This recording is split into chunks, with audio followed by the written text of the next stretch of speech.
G'day world, thanks for stopping by. As you probably saw in the title, we're going to try and clean up this stinking old barbecue plate today.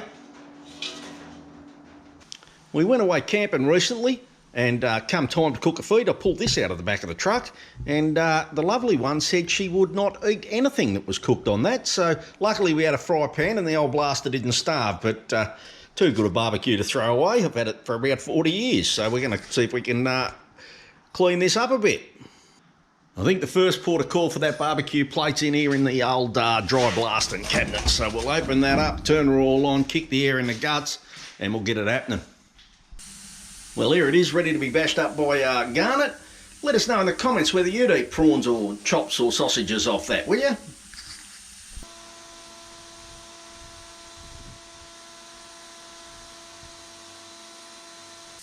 And here's a sneak preview of what we're doing. That's starting to clean up all right, getting rid of most of that rubbish. What we'll do after we've done this, hopefully the rest of that will come up looking like that. It's a cast iron plate, so after we've done this process and hopefully got rid of all that, we'll chuck it in the hydroblasting cabinet. We've got to be careful in there because, as I said, being cast iron, that will flash rust fairly quickly. But anyway, we'll see how we go. Nothing ventured, nothing gained. Well, we're halfway through the dry blasting process. Thought I'd pull it out and give you a bit of a look. I tell you what, that's coming up all right, isn't it? I would eat off that. Well, there it is out of the cabinet. There's a fair bit of blasting gone into that, but I'm happy with the result. Let's chuck it in the wet blaster now and see what we can do with it in there. And just before I wet blast that, I'll give you a look at the underneath of it. I'm not going to blast any of that. As I said, cast iron, that'll just encourage it to rust more. So probably got some paint on the outside of it around the rim as well. We won't do that either. But anyway, let's get into it. And there's the inside of the wet blasting cabinet for those that don't know. So that gun there, that handpiece, 2 litres a second, glass and water slurry come out of there, 80 pound of air behind it. So does some mighty work that.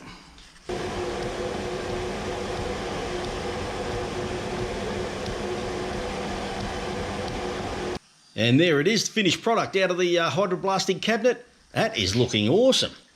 Even Phil Collins at the Dirty Burger would be happy to cook on that. But what I better do now is I better rub some oil into that to try and prevent it from flash rusting before I cook on it.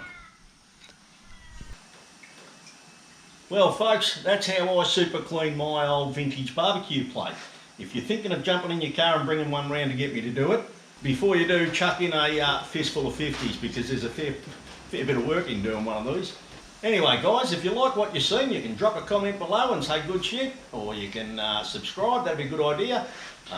Don't forget, hit the like button, share with your mates. Don't forget to check out one of these 2 videos here, there'll be some more good stuff there. And until next time, I will see you then.